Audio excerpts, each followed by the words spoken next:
Vamos caminhando. Hoje o assunto está em tela. E, em especial, está aqui na frente a Ingrid Quintana, que é doutoranda na FAO e é bogotana. E ela vai fazer o papel de ponto para mim. Ela me passa as dicas. Se eu esquecer alguma coisa, ela vai dizer que... Então, acho que está funcionando este outro microfone. Está funcionando? Então, de repente, a Ingrid pode ajudar um pouco para a gente conversar. Perfeito. Não estica muito, hein?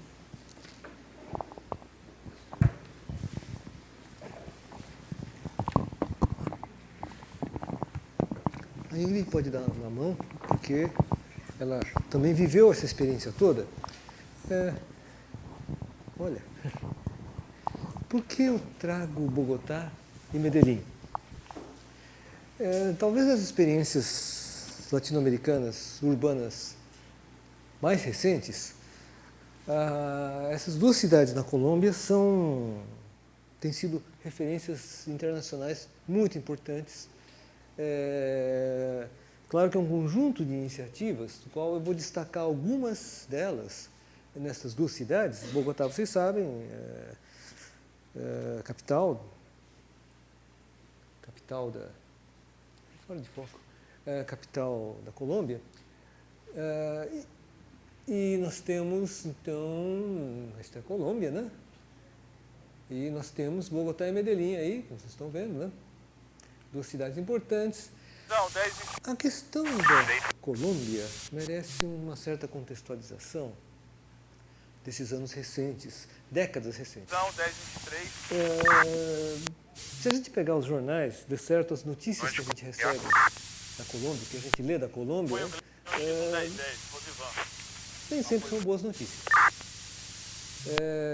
Fenômenos muito complicados nas últimas décadas explicam ou fazem a gente entender que este é um país que vive uma situação complicada. Vocês estão vendo uma passeata em Bogotá há uns 3 anos, talvez, 3 ou 4 anos, 2009. Alunos da Ingrid, revoltados. Isso é uma passeata que ocorreu por ocasião, é um protesto popular no centro de Bogotá contra as FARC, as Forças Armadas Revolucionárias colombianas. As FARC são uma ponta de um processo de, enfim, complicações em um país que, num certo passado, era um grande produtor de café, competidor do Brasil e talvez produtores de um café melhor que o brasileiro. Mas, com o tempo, eu estou dizendo coisas de 50, 40 anos, com o tempo a Colômbia foi se tornando um país grande produtor de drogas. E este problema foi se agravando ao longo das décadas, ao ponto de, nos anos 70, 80, as notícias sobre a Colômbia eram muito mais de problemas do narcotráfico, problemas do terrorismo, problemas de paramilitares, problemas como os noticiários eram, por exemplo, sobre os cartéis de drogas, os cartéis de narcotráfico colombianos. E, num certo sentido, até hoje, a discussão, o problema da Colômbia é esse combate ao narcotráfico, as escaramuças, que é uma associação com os Estados Unidos, que obviamente desagradava ao Chávez. Há todo um contexto geopolítico extremamente complicado que foi agravando a situação do país nos anos 70, 80. E em 88, se não me engano, houve uma constituinte que foi transformada. 91. 91. Uma constituinte que transformou um pouco esse aspecto institucional, legal do país. mas era um país que estava quase refém dessa situação de terrorismo e narcotráfico, situações em que vocês imaginam que Bogotá, numa certa altura, quase que entrou em estado de sítio. As pessoas tinham medo de sair à noite, as pessoas eram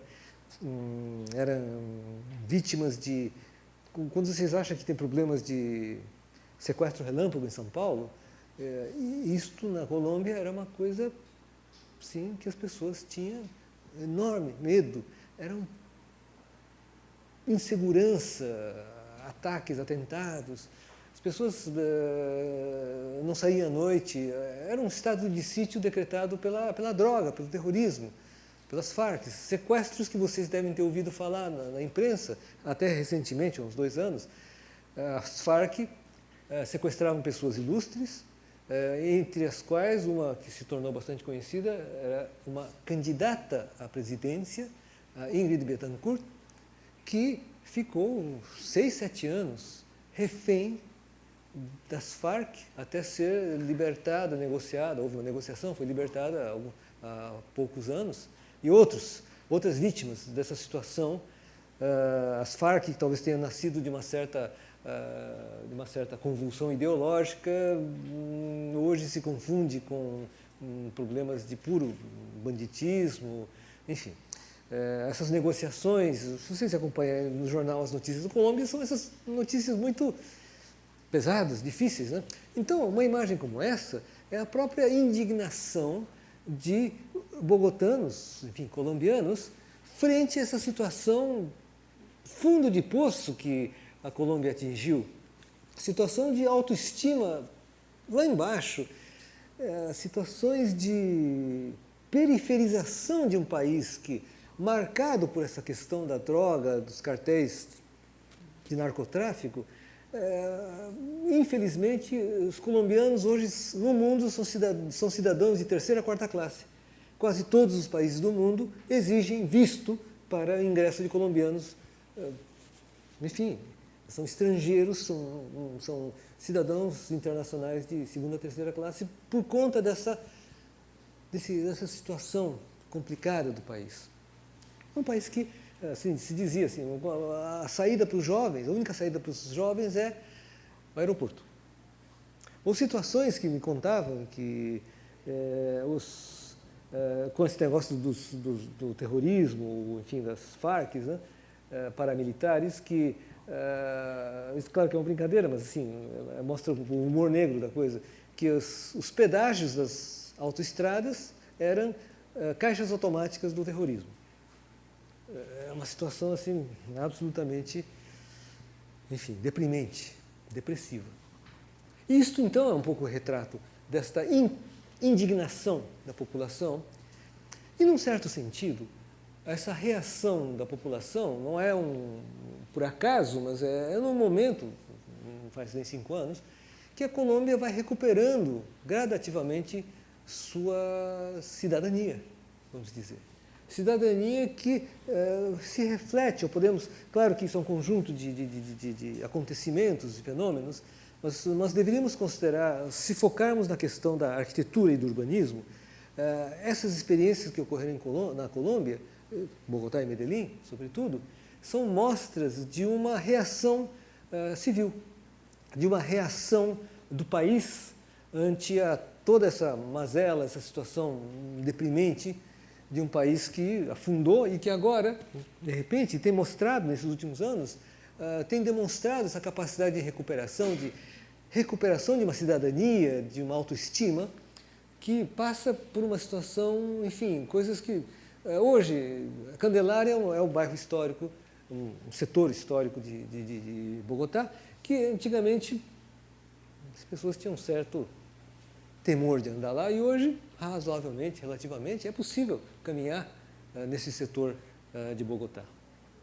Mas Bogotá também é aquela cidade, como nós conhecemos, essa paisagem, né, dos morros que vocês estão vendo, que vai recebendo tratamento. Isso já são coisas recentes, já desses momentos que eu vou um pouco conversar, momentos em que essas periferias, esses morros começam a ser tratados, há uma certa urbanização, uma certa é uma questão de inclusão urbana nesse sentido. Isso um pouco, por exemplo, o Lelé fez nos anos 70 em Salvador, quando ele fez a urbanização de favelas com escadas em argamassa armada, que um pouco a ideia é como recuperar esses ambientes, tornar esses ambientes já dentro de uma perspectiva muito mais dos anos 90, né? Enfim, houve pode-se dizer, se não uma coincidência, ou pelo menos uma situação, em que, claro que pode ser um alinhamento das estrelas, né? Pode ser coincidências, pode ser, enfim, mas um conjunto então, depois da Constituinte, um conjunto de uma série de prefeitos em Bogotá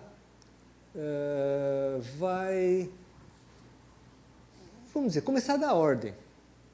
Quando se diz começar a dar ordem, essas três figuras, são as três primeiras figuras. O Jaime Castro foi um prefeito que, vamos dizer, depois da Constituinte, deu uma certa ordem administrativa, porque tudo isso que a gente ouve de corrupção, de problemas administrativos, de bandalheiras administrativas, também acontecia lá.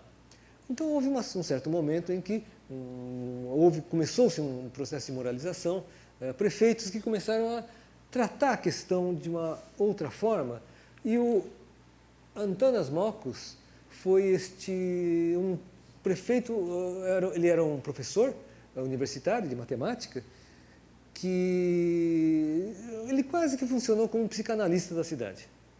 Ele cuidou da cabeça do bogotano e cuidou da cidade nesse sentido, cuidou das pessoas. E é muito curioso, veja essa situação desta foto em especial, né? Ele foi prefeito em 2 gestões. Vocês estão vendo que ele está vestindo um colete à prova de bala. Mas a ironia, ele põe um coraçãozinho. Porque, num certo momento, essa questão da segurança pessoal, e não é dele, mas assim, isso claro que isso é quase uma metáfora, uma alegoria dessa situação, de como se chegou à questão da segurança ou da insegurança. E o Antanas Mockus vai trabalhar assim como psicanalista, assim, vai trabalhar com a cabeça das pessoas, com uma série de iniciativas que, enfim, não vamos entrar nos detalhes. E por fim não, mas um outro prefeito que nessa sequência, o Henrique Peñalosa, vai ser um prefeito mais, vamos dizer, convencional, no sentido de que ele vai fazer obras, uma série de realizações de natureza mais urbanística, que vai dar uma cara à cidade, uma cara que tem a ver com uma questão de administração voltada a questões de mobilidade, de espaços urbanos. Não que, claro, o Mockus como o Peñalosa trabalharam nesse sentido, e o Peñalosa posteriormente se tornou um consultor de assuntos urbanos, face ao que ele desenvolveu quando prefeito. E o Mockus, nas últimas eleições presidenciais, ele foi candidato, chegou ao 2º turno, mas não passou. Então, esse presidente que está lá, o Santos, e o Mockus foram os 2 candidatos que chegaram ao 2º turno. Sintomaticamente, não sei, talvez até a Ingrid possa explicar, esses prefeitos não se reelegeram mais. O que aconteceu? Bom, boa noite. Primeiramente, eu quero pedir desculpas para vocês, porque eu me emocionei um pouquinho, mas eu fui convidada para uma palestra de arquitetura e acabei por ouvir e lembrar coisas que pertencem ao passado da gente, né? Então, eu acho que o processo que houve aqui, Hugo nos está mostrando um contexto político dentro da cidade de Bogotá, mas também é importante levar em conta a questão nacional, isto é, a Colômbia nos anos 90 teve que lidar com 2 guerras ao mesmo tempo, que foi esta guerra, o fim da guerra, que ainda não acabou, mas vamos dizer que foi debilitou muito o narcotráfico, tanto assim que hoje o negócio do narcotráfico já não é, a Colômbia não é primeira, felizmente, tem México ou Peru, que agora acho um dos primeiros produtores. Então, a Colômbia estava lidando com essa história, mas também com o fortalecimento armado das Farc, porque as Farc começaram a encontrar um apoio com uma ideologia política de esquerda no exterior. Então, e o sequestro da Ingrid Betancourt ajudou muito para eles ter uma visualização internacional e um reconhecimento de governos na Europa, e tudo mais, Holanda, por exemplo, que fez com que as Farc ganhassem uma força para se sentar a dialogar com o governo. No momento dado, eu acho que foi no ano de 1998, o presidente que tinha na época, que era Andrés Pastrana, foi um presidente que ele queria deixar de lado esta condição de cidadão de terceiro lugar. Ele queria trabalhar para isso, então ele fez uma aposta gigante, que foi começar um diálogo de paz, entregando uma porção gigantesca do sul do país. E aí isso fez com que o país se rendesse às Farc. E esse ódio, porque tem outros grupos armados na Colômbia, guerrilheiros. Continua mesmo. Mas aquele ódio pelas Farc começou pela aposta que perdeu o governo da Colômbia. E essa história que o Hugo está contando dos sequestros nas estradas, não, mas é uma coisa mais rural. A violência na cidade foi causa do narcotráfico e começou a acabar, porque toda cidade tem delinquência comum, isto, mas essa questão da violência das cidades que a gente ouvia todos os dias, de bombas explodindo, começou do 90, 92, Medellín, Bogotá.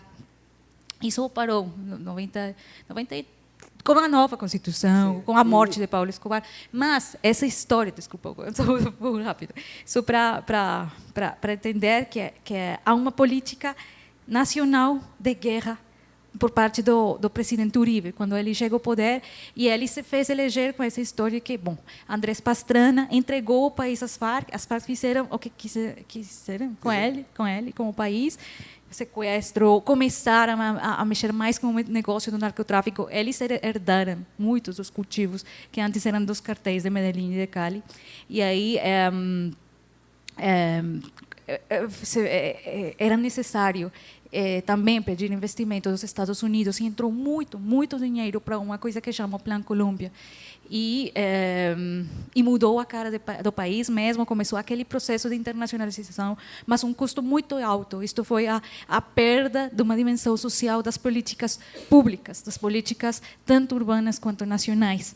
Então, quando chega um prefeito, quando Peñalosa, por exemplo, ele quer se eleger de novo, o Mocos, que é um livre pensador, as pessoas estão mais cansadas desse tipo de ações mais teóricas e querem fatos concretos, porque enquanto o país está ganhando uma guerra na selva, uma guerra contra as Farc, está perdendo a guerra na cidade, a guerra no social. Então, houve uma desesperança da índole social, e por isso foi que as pessoas falaram: chega de investimentos em espaço público e isto.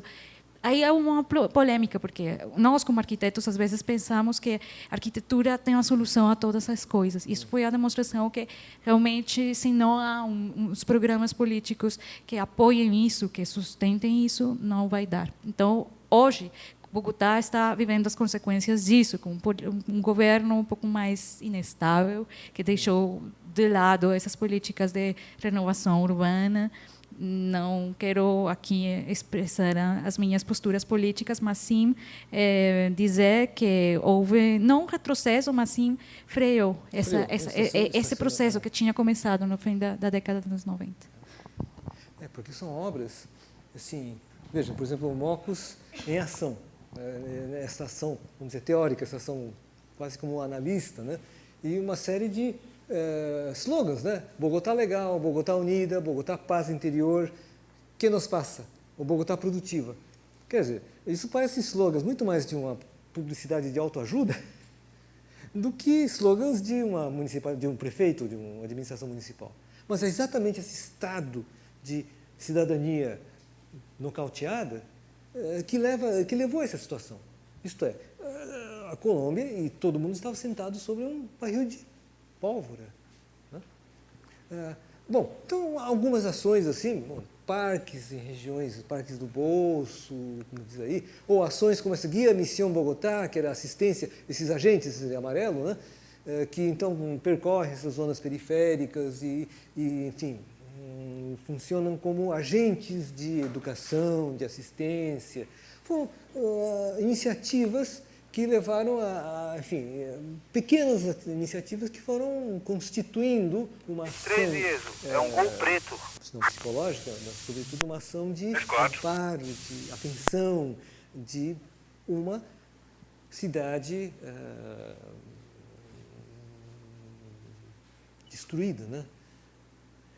Veja, então essa é uma foto antiga, talvez não seja tão antiga, mas é um pouco assim, uma cidade com, a gente chama isso de jardineiras, né?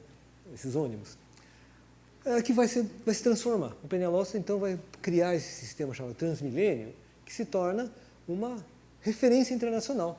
Mas, assim, um sistema de canaleta, com ônibus bitriarticulados, estações de tantos em tantos, enfim, todo um sistema que é derivado, veja, estações projetadas pelo Javier Vera, um arquiteto, foi um concurso, né? Enfim, todo um sistema de mobilidade urbana que se torna um carro-chefe em Bogotá. Daquelas jardineiras, claro que isso não cobre toda a cidade, mas há uma transformação com esse sistema, que, como vocês podem ver, é um sistema de canaleta, estação, etc. E se vocês veem essa imagem e essa imagem, vocês podem ter uma ideia que é o sistema que foi implantado originalmente em Curitiba e aperfeiçoado. É o mesmo sistema, quer dizer, desculpe, o princípio é o mesmo. É um sistema de transporte não é de alta velocidade, mas mediante a construção de um sistema de transporte via canaletas. E vocês veem agora, por exemplo, isso, a estação tubo do Jaime Lerner, né, que hoje já não comporta mais, são pequenos, mas todo o sistema de entrada, de pagamento de bilhete, de ônibus especiais, que em Bogotá se tornou então estações um pouco maiores, estações com os mesmos princípios de circulação, de acesso e controle de ingresso, a entrada dos ônibus, exatamente o mesmo sistema, mas aperfeiçoado do ponto de vista de circulação e de velocidade. Há sim uns aperfeiçoamentos que hoje, sim, em Curitiba hoje o sistema não está funcionando muito bem, por quase que uma saturação, em Bogotá ainda está muito bem. Considerando que Bogotá é uma cidade de 7 milhões de habitantes e Curitiba está chegando a 2 milhões. Tem mais de 8 hoje. 8, já está com 8.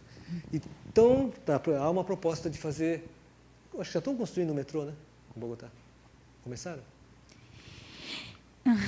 Não, ainda não. Tem uma história triste com o metrô, que acho que desde 1948 tem estudos. E então, cada 20 anos tem novos estudos.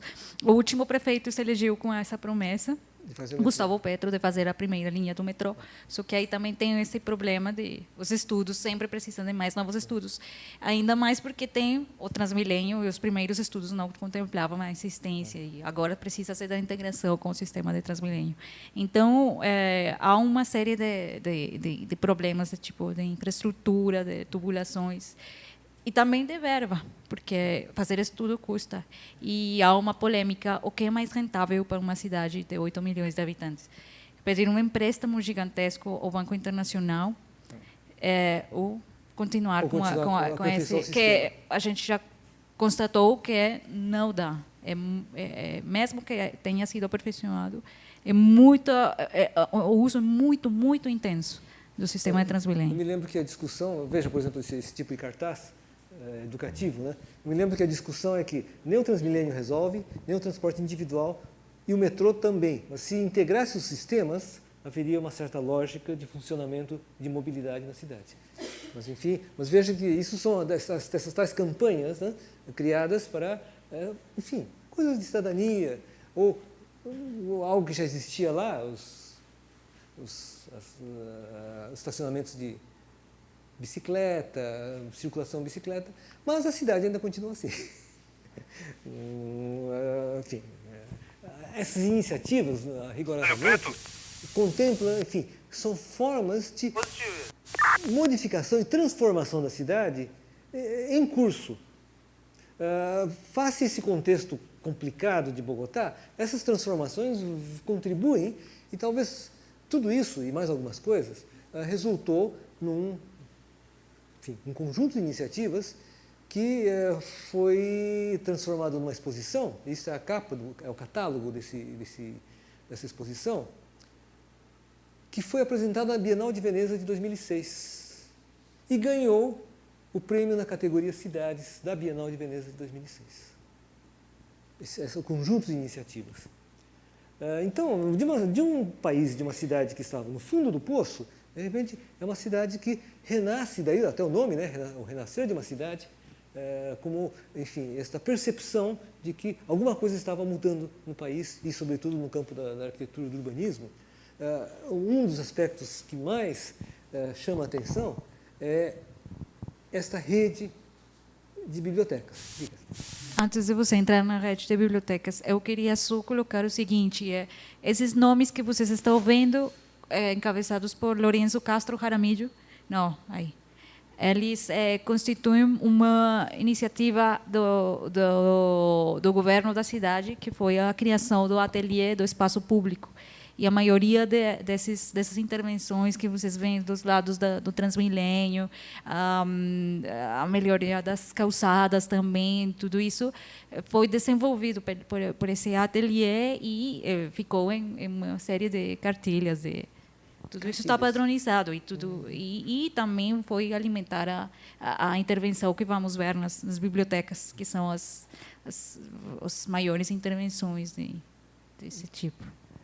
Nós vamos, por exemplo, nós vamos ver, o Alberto Escobar vai ter algumas fotos aí. O Beto vai ter algumas fotos. Veja, isso aqui é a capa de um folheto que se distribui na biblioteca. Um folheto no mês de maio, de um mês. Esses são folhetos dessa rede de bibliotecas, do quais vocês estão vendo fotos das 3 grandes bibliotecas que foram construídas nessa gestão, e que tem um quarto, agora tem 4. Foi construído, inaugurada há pouco tempo, uma 4ª biblioteca com um grande auditório, quase uma ópera, né? Que eu não tenho esse material.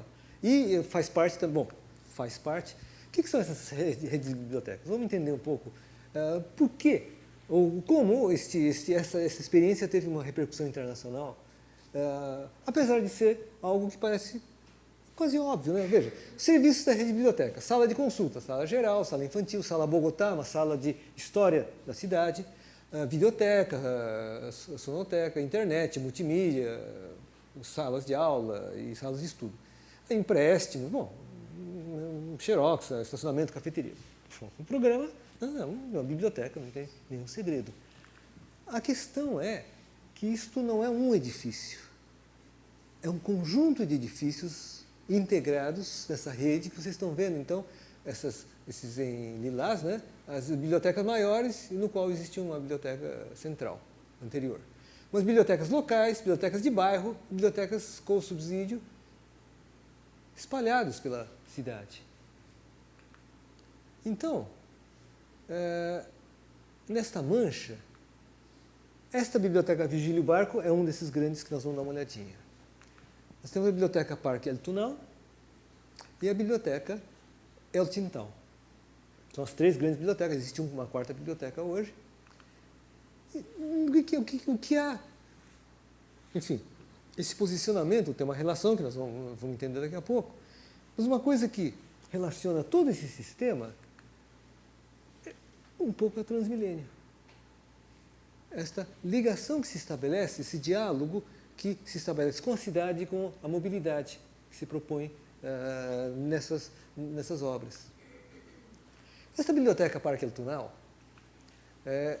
vamos chegar perto? Veja, vocês estão vendo que é uma espécie de um vazio, né? Cercado de coisas. Essas coisas são conjuntos habitacionais. Nós estamos numa periferia.